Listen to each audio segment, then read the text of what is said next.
আসসালামু আলাইকুম সুপ্রিয় দেশবাসী। স্বাধীন বাংলাদেশের মানুষকে লাল টিভির পক্ষ থেকে লাল সালাম।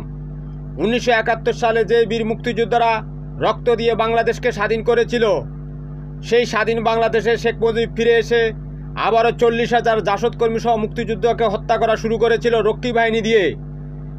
সেই রক্ষী বাহিনীর হত্যাকাণ্ড থেকে বাঁচানোর জন্য যে সমস্ত বীর মুক্তিযোদ্ধা সেনা অফিসার 1975 সালের 15 আগস্ট শেখ মুজিবকে তার শাস্তি দিয়েছিল, সেই সেনা অফিসারদেরকে শেখ হাসিনা একটা নাটক মঞ্চস্থ করে আদালতের মাধ্যমে ফাঁসি দিয়েছিল।